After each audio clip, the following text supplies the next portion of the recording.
My wife of 11 years is a wheelchair user, but last night she sprinted out of the building carrying our dog and has no explanation. The scent of our life was a mixture of lemon oil, which I used to polish the arms of Elena's wheelchair, the lavender from the soap she preferred, and the faint, clean smell of dog shampoo from our golden retriever, Buster. For 11 years, this was the holy trinity of my sensory world. It was the smell of home, the smell of our carefully constructed reality. Our life had a rhythm, a cadence dictated by the physics of wheels on hardwood and the logistics of a world not built for them. I met Elena 2 years after her accident. The story was a scar she wore with a quiet, unyielding grace. A drunk driver had run a red light, and in the chaos of crushed metal and shattered glass, her life was irrevocably altered. A spinal cord injury, T12 incomplete. That's what the doctors called it. It meant she had some sensation, fleeting and unreliable, but the signals from her brain to her legs were a garbled, useless mess. She was, for all intents and purposes, paralyzed from the waist down. When we fell in love, I fell in love with all of her, the brilliant, laughing woman with eyes the color of moss after a rainstorm, and the cold, uncooperative steel of the chair she was bound to. I learned to see the world through her eyes. I saw the tyranny of a single step, the casual cruelty of a narrow doorway, the thoughtless geography of a society built for the walking. Our love story was written in the installation of ramps and grab bars, in the careful choreography of transferring her from the bed to her chair, in the nightly ritual of massaging her legs to keep the muscles from forgetting their purpose entirely. I did it not out of a sense of duty, but out of a deep, abiding love. Her immobility was as much a part of our shared identity as our last name. We were a team. I was her legs, she was my heart. Buster came into our lives 5 years ago, a clumsy, furry ball of sunshine who grew into a 70-pound shadow. He was her constant companion, his head resting on her lap for hours, his presence a warm, living comfort when I was at work. He was trained to fetch things she couldn't reach, to brace himself to help her balance. He was more than a pet. He was a furry, four-legged extension of our love, a bridge between her world and mine. Last night started like any other Tuesday. We had dinner, watched a movie, something forgettable with subtitles she had to read aloud to me because I'd misplaced my glasses. Around 11, I helped her into bed, positioning the pillows just right to support her back. I kissed her forehead, the skin smooth and familiar. Buster was already asleep in his bed at the foot of ours. I went downstairs to lock up, my mind already drifting toward the comfortable oblivion of sleep. The smell came first. A bitter, acrid scent that was entirely alien to our carefully curated atmosphere. I dismissed it at first as a neighbor's barbecue, but it grew stronger, thicker, catching in the back of my throat. Then came the sound of a low, hungry crackle from the direction of the garage. Panic, cold and absolute, seized me. The smoke alarm a moment later shrieked its confirmation. My world narrowed to a single primal objective: Elena. The smoke was a living thing, a gray beast pouring from under the door to the garage and slithering up the stairs. I took the steps 2 at a time, my lungs already burning. My mind was racing through the emergency plan we had practiced a dozen times. Get to the bedroom, get her into the evacuation sling, drag her down the stairs and out the front door. It was a clumsy, terrifying plan, but it was the only one we had. Her life depended entirely on my ability to get to her, to lift her, to carry her from the flames. "Elena!" I screamed, my voice raw against the alarm's piercing wail. I hit the top of the stairs and plunged into the thickening haze. The heat was a physical blow. The hallway was a tunnel of smoke, the orange glow of the fire pulsing from downstairs, casting dancing, monstrous shadows on the walls. I could barely see, my eyes streaming. I was 5 feet from our bedroom door when it happened. The door was thrown open from the inside, not with the cautious push of someone seated, but with a violent, desperate force. A figure emerged from the smoke-filled room, silhouetted against the faint light from the window. My brain, starved of oxygen and flooded with adrenaline, struggled to process what I was seeing. The figure was upright, standing, moving with a speed that was utterly, incomprehensibly wrong. It was Elena. She was not crawling, she was not in her chair, she was on her feet, sprinting through the smoke-choked hallway with a fluidity and power I had never witnessed. And in her arms, cradled against her chest like a child, was Buster, all 70 pounds of him. Her face was a mask of fierce primal determination, her bare feet pounding against the hardwood floor, each step a gunshot in the silent, screaming cathedral of my worldview. She ran past me, a blur of motion and impossibility, her breath coming in ragged, panicked sobs. She didn't see me, her focus entirely on the escape. I stood frozen in the hallway, the fire raging behind me, my mind completely shattered. The evacuation sling, the careful plans, the 11 years of unwavering belief in the foundational story of our lives, it all turned to ash in that single, impossible moment. I stumbled after her, down the stairs and out onto the cool, dew-soaked grass of the front lawn. Neighbors were spilling from their homes, their faces aghast. Sirens wailed in the distance. And there, in the flickering orange light of our burning home, stood my wife, my paralyzed wife. She gently lowered the whimpering dog to the ground, her body heaving with exertion. Then she looked up and saw me.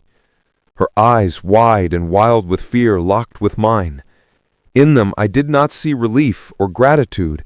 I saw the pure, abject terror of a person whose secret, a lie so profound it defied reality, had just been burned into the open.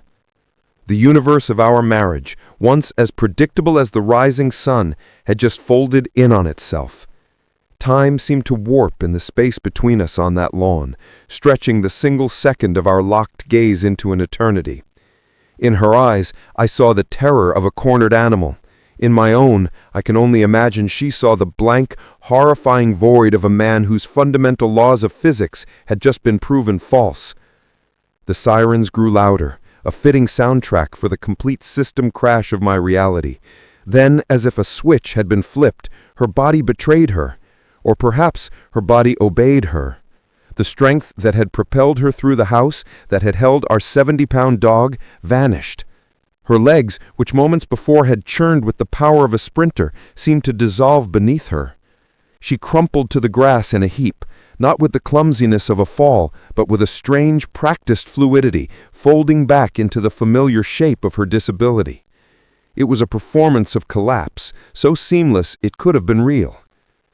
By the time the first fire truck screamed to a halt at our curb, she was on the ground, propped up on her elbows, looking dazed and helpless. Buster, loyal and confused, was licking her face. My own body began to move, driven by the deeply ingrained programming of the last decade. My legs, which I had always thought of as half of a set of 4, carried me to her side. I knelt on the wet grass, the smell of smoke and scorched wood filling my lungs. I reached out to touch her, my hand hovering over her shoulder, suddenly uncertain. This was my wife. This was the woman whose body I knew better than my own, every vertebra, every tender spot, every muscle that had long since given up its fight, and yet she was a complete stranger. The skin I was about to touch was the skin of a liar. "Elena?" My voice was a croak, a sound I didn't recognize. She didn't answer. She just stared past me at the inferno that had been our home, her breathing still ragged. Her silence was a wall, and I was on the outside of it for the first time in our relationship. Firefighters and paramedics swarmed us, a chaotic ballet of heavy coats and urgent voices. They saw the scene and interpreted it through the only lens they had: a house fire, a disabled woman on the lawn, her distraught husband beside her. They saw the story we had been telling the world and ourselves for 11 years. "Sir, are you okay?" "Ma'am," a paramedic asked, kneeling beside me. I couldn't speak. I just nodded, a useless, jerky motion. They gently pushed me aside and began assessing Elena. They checked her breathing, her pulse, asked her questions she didn't answer. "Can you feel this?" one of them asked, pinching her leg. There was no response. She lay on the grass, a perfect portrait of the woman I thought I had married. They brought the gurney, and with a practiced, gentle efficiency I knew so well, they prepared to lift her. "I can help," I mumbled, the words a reflex. It's what I always said. But they waved me off, their professionalism a stark contrast to the chaos in my mind. As they lifted her, I watched her face. Her eyes were closed, her expression a mask of trauma and shock. It was a flawless performance. I had no proof of what I'd seen except for the splinter in my mind, the impossible image of her running, an image that was already starting to feel like a hallucination, a dream conjured by smoke and fear. They put us in the back of an ambulance to check for smoke inhalation. We sat side by side, wrapped in scratchy wool blankets, the flashing red and blue lights painting our faces. The house groaned, a final wounded beast, as a section of the roof gave way. I watched the home where I had built a life on a foundation of lies turn into a skeleton. I thought of the ramps, the custom-built accessible shower, the kitchen counters lowered to the perfect height for her chair. All of it, a monument to a lie. Every act of love, every moment of care was now tainted, twisted into something grotesque. Had my entire marriage been an act of theater? Was I the unwitting audience or a fellow actor who had never been given the script? I looked at her. Her head was bowed, her dark hair falling around her face. Was she feeling shame? Fear? Or was she simply calculating her next move, figuring out the story that would patch this gaping hole in her narrative? The questions multiplied in my head, a swarm of angry wasps. Who are you? How could you? Why? But I asked none of them. The silence in that ambulance was absolute, a vacuum where 11 years of trust used to be. The fire had taken our home, but Elena, with those few impossible, powerful steps, had taken our past, our present, and our future. She had burned it all to the ground long before the first flame ever sparked in the garage. The hospital was a blur of sterile white and the detached, antiseptic smell of cleaning solutions. They gave us a small curtained-off cubicle in the emergency room, a temporary bubble of privacy that felt like an interrogation room. They checked our vitals, declared us physically unharmed aside from minor smoke inhalation, and left us alone. Elena was on the gurney, a thin white sheet pulled up to her chest. I was in a hard plastic chair beside her. The silence between us was no longer just an absence of sound. It was a physical presence, a dense, suffocating fog. I watched her. Her eyes were closed, her breathing slow and even. She was feigning sleep, I was sure of it, retreating to the only place I couldn't follow. The image of her running was burned onto the inside of my eyelids. Every time I blinked, I saw it again. The impossible strength, the fluid motion, the pounding of her bare feet on the floorboards. It was a memory that defied all logic, a ghost that now haunted the ruins of my certainty. Had I imagined it? Could the smoke, the panic, have conjured such a vivid, detailed hallucination? I clung to this possibility, this raft of doubt, because the alternative was too monstrous to contemplate. My mind became a courtroom. I was the prosecutor and the defense, cross-examining the last 11 years of my life. I presented the evidence for the lie, the sprint down the hallway, the impossible feat of strength. Then I presented the evidence for the truth I had always known. 11 years of unwavering consistency. 11 years of her needing me for everything from reaching a high shelf to getting out of bed. 11 years of doctor's appointments, physical therapy sessions that ended in frustration, the quiet, daily realities of muscle atrophy and nerve damage. I had seen her medical charts. I had spoken with her doctors. Had they all been deceived? Or was I the only one? I thought about the small inconsistencies, the moments that had seemed insignificant at the time but now glowed with a sinister light. The time a few years ago when I came home early and found her sitting in her chair by the window, but the book she was reading was on a table across the room, a table I knew she couldn't have reached. She'd said Buster had fetched it for her, and I'd praised him, never questioning it. Or the time she dropped a knife in the kitchen and I'd heard it clatter, but by the time I rushed in, it was back on the counter, and she was looking flustered, blaming a muscle spasm in her hand. Each of these memories was a small, sharp pinprick in the fabric of her story. Alone, they were nothing. Together, they started to look like a pattern. The doctor, a young woman with tired eyes, pulled back the curtain. "Well, you two are very lucky," she said, forcing a gentle smile. "We'd like to keep you for a few hours for observation, just to be safe, but you're both going to be fine." She looked at Elena, still feigning sleep. "We'll need to get you a wheelchair from a different department, Elena. Yours was obviously lost in the fire." At the word wheelchair, Elena's eyes flickered open. The look that passed us was electric. I saw a flash of the same panic I'd seen on the lawn, quickly masked by a weary resignation. This was it, the moment of truth. She could confess. She could break down and tell me everything, right here in the sterile, impersonal space. Our life was already in ashes. What was one more truth? I held my breath, waiting. My entire being was coiled like a spring ready for the impact of her words. She said, "Thank you, doctor." Her voice quiet and raspy, the voice of a victim. "Whatever you can find will be fine." The lie was back in place.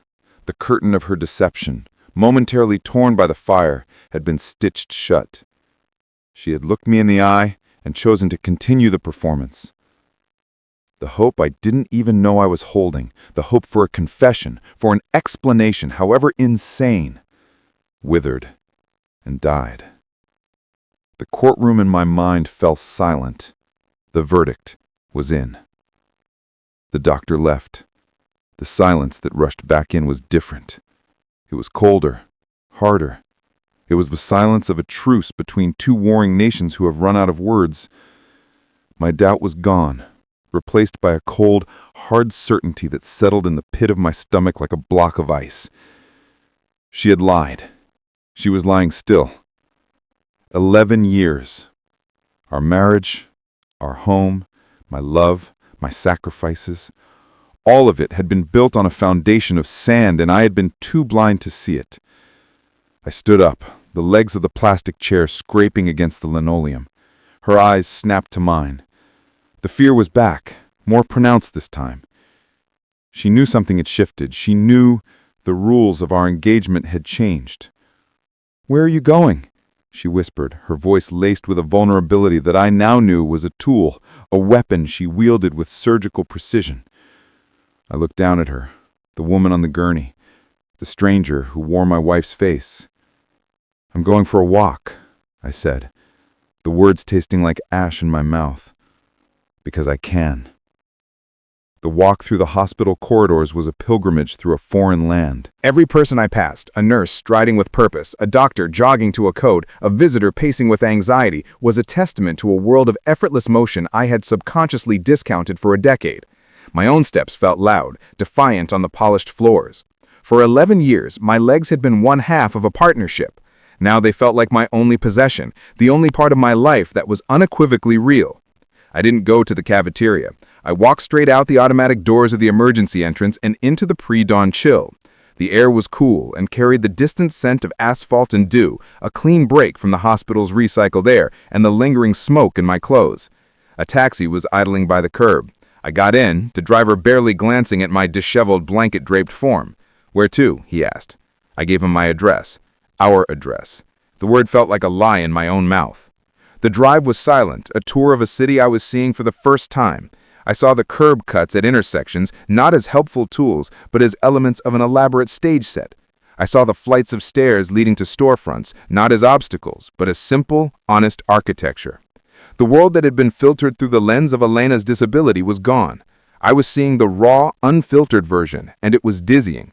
I had been living in a meticulously crafted miniature, and someone had just smashed the glass, revealing the vast, complex world outside. By the time we pulled onto our street, the first hints of dawn were bruising the eastern sky. The flashing lights were gone, replaced by the grim, silent presence of a fire marshal's car parked across the street. Yellow caution tape, lurid in the gray light, cordoned off our property. The house was a skeleton, a black, jagged silhouette against the rising sun. The smell of wet ash and scorched memories was overwhelming. I paid the driver and got out. I stood on the sidewalk across the street from the ruin of my life and just looked. The ramp I had built with my own hands, its wood now charred and splintered, led up to a front door that was no longer there. It was a ramp to nowhere. A primal magnetic pull drew me forward. I needed to be in there. I wasn't looking for keepsakes or insurance documents. I was an archaeologist, and the civilization I needed to excavate was my own marriage. I slipped under the yellow tape, my heart a cold, heavy stone in my chest. The grass was still wet and littered with debris. I walked through the gaping hole where our front door had been. Inside, the destruction was absolute. The morning light filtered through the skeletal roof, illuminating floating motes of ash. Everything was a uniform, monochromatic black. Our life had been cremated. I navigated the debris-strewn floor, my mind strangely clear. I knew where I was going. Not the living room, not the kitchen, but our bedroom, or what was left of it. The fire had been hottest downstairs, so the second floor was structurally intact, if horribly damaged by smoke and water. Our bedroom was a disaster zone, but the basic shapes of our life were still there. The metal frame of our bed, the remains of my dresser, and, on her side of the room, her closet. The doors had burned away, revealing a space that had always been exclusively hers. I had rarely ever looked inside it, a conscious act of respecting her privacy, her small zone of autonomy. I moved toward it, my feet crunching on shattered glass. Most of the clothes were a sodden, blackened mess. But in the back, on the floor, behind a row of shoeboxes containing the sensible, flat shoes she claimed were more stable for transfers, was a large military-style footlocker. It was metal, sealed, and while it was scorched, it was intact. I had never seen it in my life. My hands were shaking as I worked the latches, which were stiff from the heat. They finally sprang open with a loud groan. The inside was pristine. There was no fire damage, and what I saw within destroyed the last desperate fragment of my hope that I had been wrong. There, at the bottom, was a pair of worn, high-end running shoes. The treads were caked with the reddish-brown dirt of trails, not city pavement. Next to them were neatly folded stacks of technical hiking apparel, moisture-wicking shirts, durable pants, thick wool socks. They were topographical maps of mountain ranges hundreds of miles away, places we had never gone, places I had assumed were impossible for us. There were energy bars, a compass, a small first aid kit. This was not a box of memories. It was a go-bag. It was the gear of a secret life. Tucked into the side pocket was a small leather-bound journal. I opened it. It wasn't filled with words, but with sketches. Detailed, beautiful drawings of mountain vistas, forest clearings, and sunsets over vast, empty landscapes. And on the last page, there was a date from 6 months ago. It was a charcoal drawing of a single, gnarled pine tree on a rocky summit. In the corner, in Elena's delicate handwriting, were 2 words: felt free. The 2 words in the journal, felt free, were the key. They unlocked a room in my mind I never knew existed. A room filled with a darkness I couldn't have imagined. This was not just a lie about a physical condition. This was a lie about the nature of her soul. The woman I had loved, the woman I had built a life around protecting and supporting, had a secret world where she went to feel free. And that freedom, it was now terrifyingly clear, was freedom from me. I sank to my knees on the ash-covered floor, the footlocker before me like a profane altar. The smell of smoke and ruin was still thick in the air, but all I could sense was the phantom scent of pine needles and damp earth rising from the pages of the journal. The woman who couldn't navigate a simple curb without my help had been scaling mountains. The woman whose legs I massaged nightly had been running on forest trails. My life, my love, my sacrifices had not been a partnership. They had been her cage. A comfortable, well-appointed, gilded cage, but a cage nonetheless. And these excursions, this secret life documented in the footlocker, were her escapes. My mind reeled, trying to map the logistics of her deception. Where did she go? How did she get there? The secret trips would require days, not hours. My job in software sales often took me on the road for 2 or 3 nights at a time. I had always pictured her at home, safe with Buster, navigating our quiet, predictable routine. The reality was a gut punch. The moment my car left the driveway, was she leaving too? A different car, one I didn't know about, parked somewhere, a bus ticket, a rental. The complexity of it was staggering. It required a level of planning, of duplicity, of cold, calculated deceit that was beyond my comprehension. And the money. The gear in the footlocker wasn't cheap. The trips themselves would have cost a small fortune. Where did it come from? A secret bank account? A hidden source of income? The woman whose finances I had managed for a decade, who I thought shared everything with me, had a secret economy funding her secret life. I gently placed the journal back in the locker, my movements slow and robotic. I closed the lid, the sound echoing in the burned-out shell of our bedroom. I felt a strange, chilling calm descend over me. The rage and the grief were still there, but they were encased in a layer of ice. My mission was no longer to understand if she had lied, but to understand the sheer, terrifying scope of it. I was no longer the grieving husband. I was the investigator at the scene of a crime, and the victim was the last 11 years of my own life. I left the house, pulling the yellow tape back into place, a flimsy curtain of order on a scene of utter chaos. I walked away from the ruin, not looking back. I went to the one place that felt neutral, anonymous, a 24-hour diner a few miles away. Sitting in a vinyl booth, a cup of untouched bitter coffee cooling in front of me, I pulled out my phone. My hands were steady now. My purpose was clear. I didn't start by looking at our shared accounts or calendars. I started with her past, the stories she had told me about her life before the accident. An only child. Her parents, retired teachers, killed in a car crash just a year before her own. She had no other family, she'd said. Her tragic backstory was a core part of her identity, the foundation upon which I had built my sympathy, my love, my desire to protect her. It was the genesis of our story. And if the ending was a lie, it stood to reason the beginning was, too. Her parents' names were Robert and Mary Peterson. I had seen their pictures, displayed proudly on our mantelpiece until they were consumed by the flames. I started searching online public records, obituaries, anything I could find from her hometown in Ohio. I searched for Robert Peterson. Nothing. I searched for Mary Peterson. Nothing. I searched for car accidents in that county for the entire year she had claimed they died. Dozens of accidents, but none involving a couple with those names. My blood ran cold. The photos on the mantelpiece, who were they? Stock photos? Strangers? I typed Elena's name into a genealogy website, something I had never thought to do. Why would I?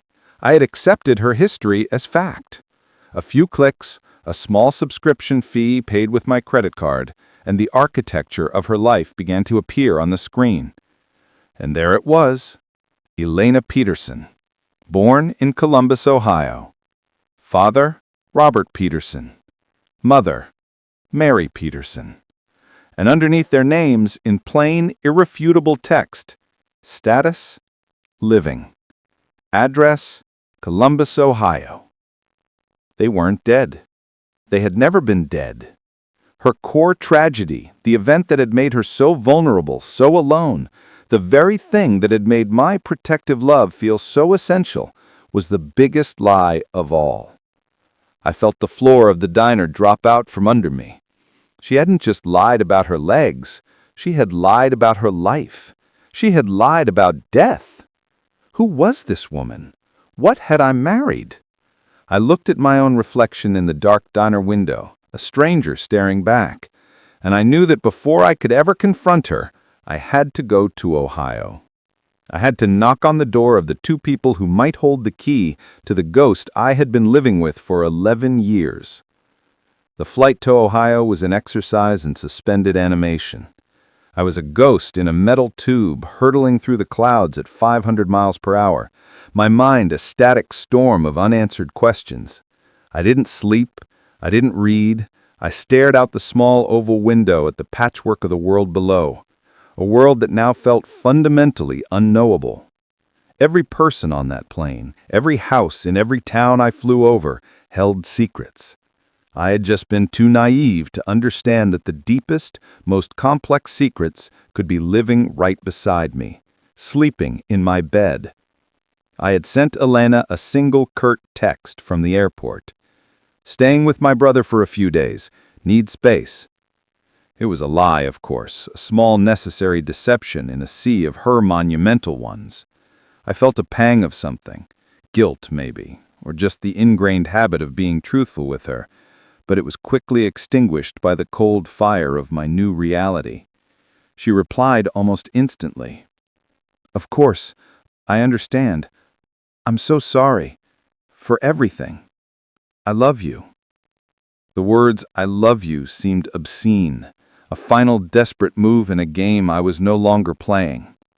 I rented a car at the Columbus airport, the process feeling mundane and surreal.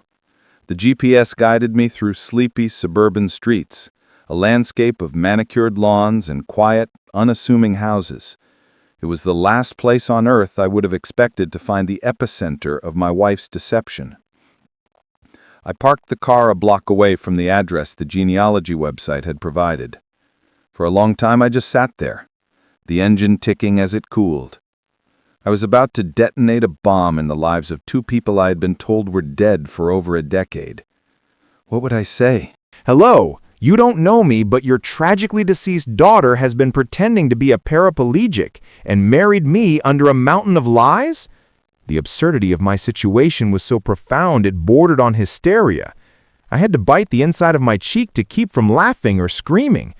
Finally, I got out of the car. My legs felt like lead as I walked down the quiet, tree-lined sidewalk. The house was a modest, two-story colonial with blue siding and a well-tended garden in the front. A garden hose was coiled neatly beside the porch. It was a portrait of ordinary life. My life with Elena, with its ramps and lifts, had been extraordinary in its challenges. This was the life she had run from, a life of such crushing normalcy that she had needed to invent a tragedy to escape it. I walked up the concrete path and stood before the front door. My heart was a frantic drum against my ribs. I raised my hand and pressed the doorbell. The cheerful two-tone chime felt like a mockery. I heard movement inside, and a moment later, the door opened. A woman stood there, in her late 60s, with kind eyes and hair the same dark shade as Elena's, threaded with silver. She was wiping her hands on a dish towel. It was her, the woman from the photograph on her mantelpiece, Mary Peterson, alive, standing, breathing. "Can I help you?" she asked, her voice gentle, a slight Midwestern accent coloring her words. I opened my mouth, but the words I had rehearsed vanished. My mind went blank. I just stared. My expression must have been one of utter shock because her polite smile faltered, replaced by a look of concern. "Are you all right, son?" she asked. Behind her, a man's voice called out, "Mary, who is it?" A man appeared in the doorway behind her. He was older, balder, but it was him. Robert Peterson. He looked from my face to his wife's, a puzzled expression on his face. I finally found my voice. It was hoarse, unfamiliar. "Are you the parents of Elena Peterson?" The change in the atmosphere was instantaneous. The warmth in Mary's eyes vanished, replaced by a guarded, painful stiffness. Robert's face hardened, his posture becoming defensive. He stepped forward slightly, placing a protective hand on his wife's arm. "Who are you?" Robert asked, his voice low and firm. "My name is Sam," I said, my own voice gaining a sliver of strength. "I'm her husband." The silence that followed was the heaviest I have ever known. Mary's hand flew to her mouth, her eyes wide with a pain that was so deep, so old it was staggering. Robert just stared at me, his jaw tight, a flicker of something unreadable, anger, pity, resignation in his eyes. He seemed to age 10 years in that single moment. "Husband?" Mary whispered, the word a fragile, broken thing. "We didn't know. She hasn't—" "You need to come inside," Robert said, his voice flat, devoid of emotion. It wasn't a question, it was a command. He opened the door wider, and I stepped across the threshold, out of the life I knew, and into the dark, secret history of the woman I had married. The house smelled of cinnamon and old books. It smelled like a home.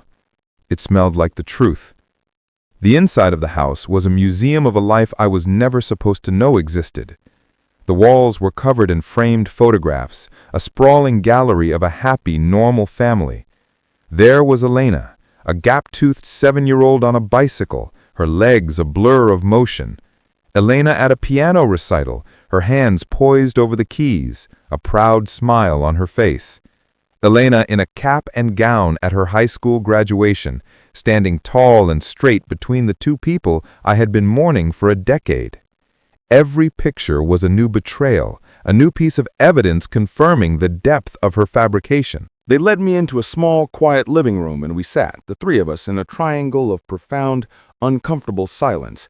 Mary sat on the edge of an armchair, twisting the dish towel in her hands, her eyes wet with unshed tears. Robert sat stiffly on the sofa, his hands clasped on his knees, his expression grim and unreadable.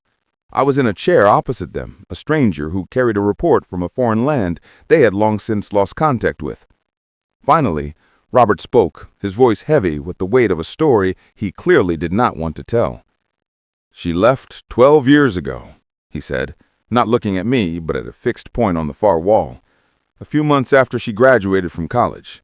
There was an argument, a bad one, about her future, about her choices. She always had a flair for the dramatic, a need for her life to be a story."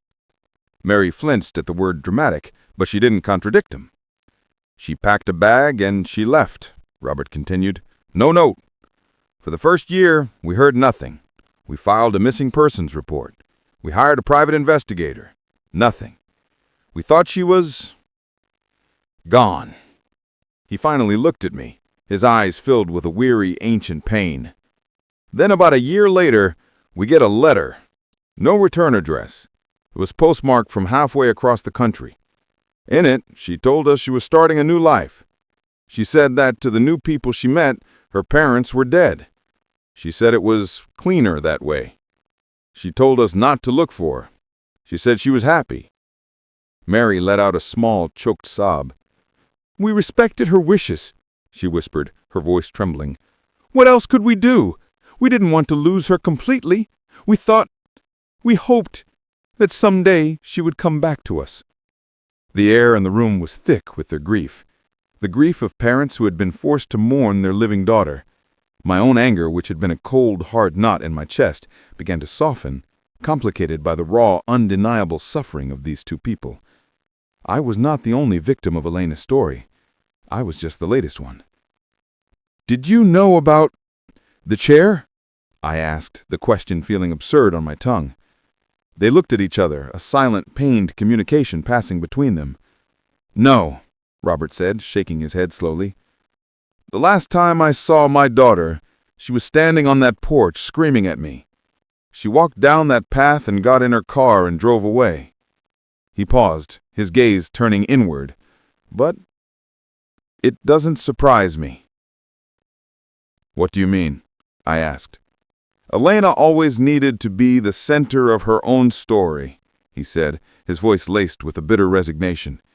"When she was a child, she would invent the most elaborate fantasies. She wasn't just playing house, she was a pioneer woman struggling for survival. She didn't just have a cold, she had a rare, incurable disease.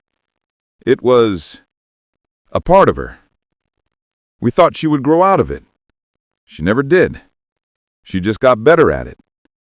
He described a young woman who was brilliant, charismatic, and suffocated by the ordinariness of her own life. She craved a narrative, a grand, sweeping story that would make a special, that would set her apart from the quiet suburban world she was desperate to escape. The drunk driver, the spinal cord injury, the tragic paralysis. It was her masterpiece. It was the story she had written for herself, a story so compelling, so tragic, so complete, that it ensnared me and held me captive for 11 years. She hadn't just faked an injury.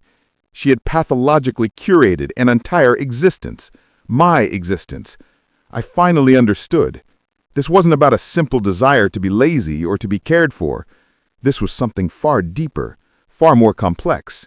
It was a fundamental rejection of a reality she found unbearable. She hadn't lied to me to hurt me.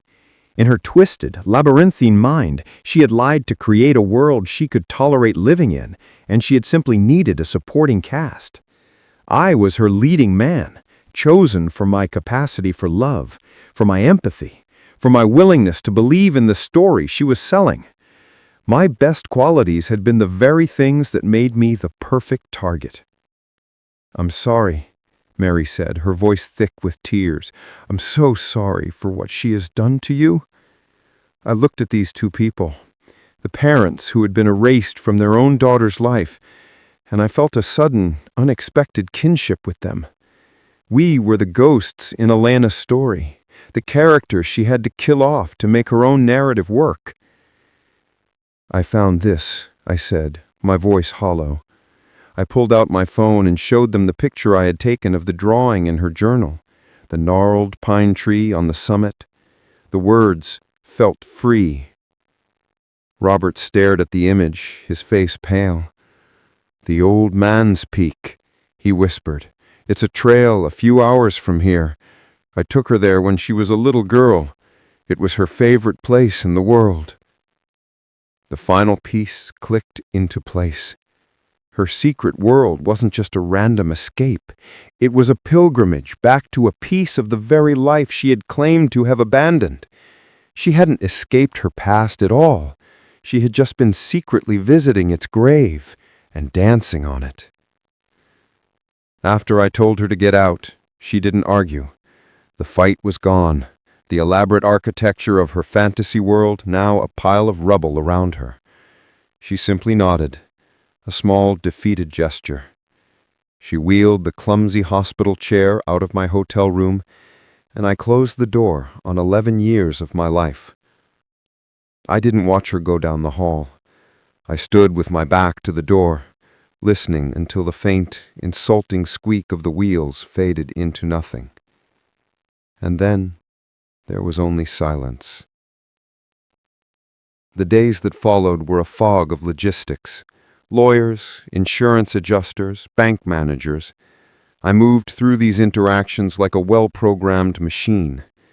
Our divorce was ruthlessly efficient. There was nothing to fight over. The assets were burned. The life was a fiction. Through our lawyers, she agreed to everything. She didn't ask for a thing. She just wanted to be erased, to become a ghost once more. The last I heard, she had moved to a different state, and I made a conscious choice not to know which one. I knew, with a certainty that chilled me to the bone, that somewhere out there a new story was already being written. A new character was being crafted, perhaps with a different name, a different tragedy, and a new, unsuspecting cast. I never went back to our town. I couldn't.